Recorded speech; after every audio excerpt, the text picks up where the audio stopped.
Hello again, and welcome back to Science 9. So before we get into our discussion about power, we're going to want to know the basics. We're going to want to know our formula for current, for voltage, and also for resistance. These three formulas should be engraved in our memory by now. We should know how to manipulate them and use them as well.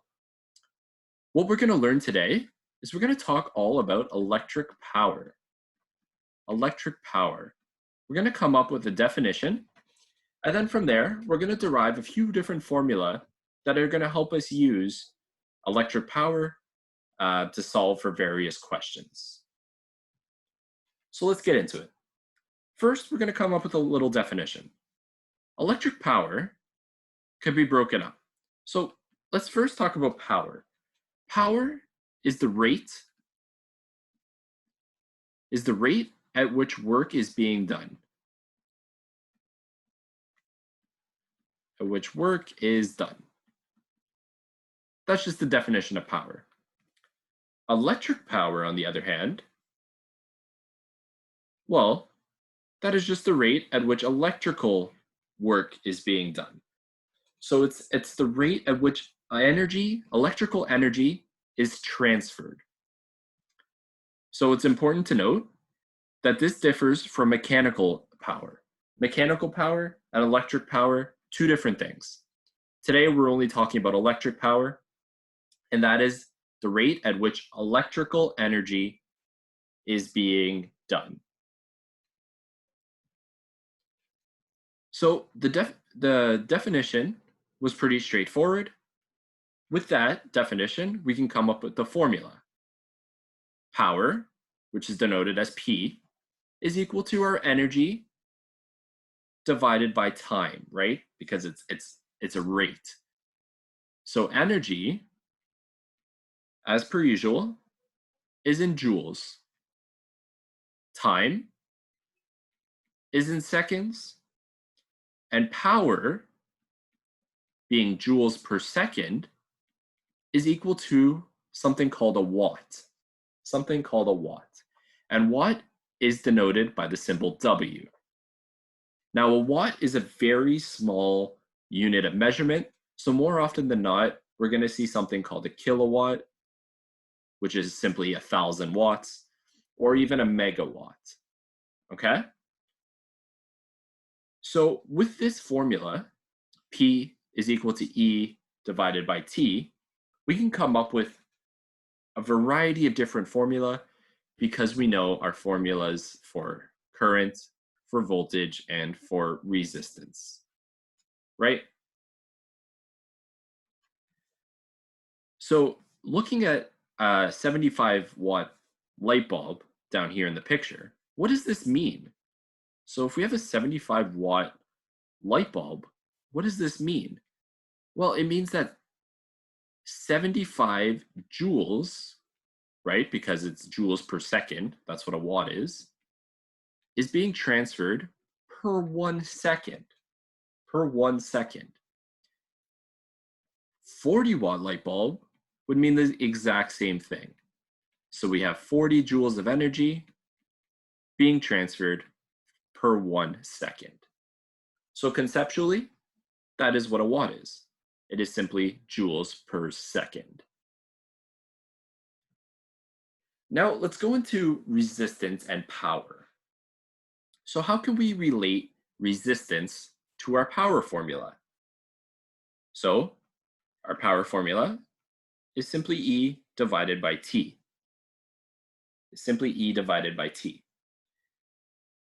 We could also introduce our formula for voltage being E divided by Q, right? Because our triangles, remember the triangles? Voltage, energy, and Q. Should be a lowercase q, I apologize.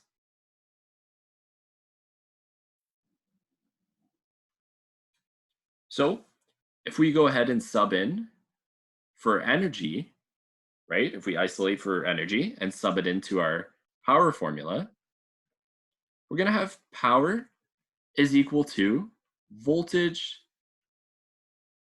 times Q all over T, all over time.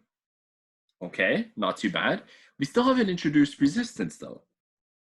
Can we see where we get resistance? Can we see where we get resistance? Not yet? No problem. We also have another formula. I is equal to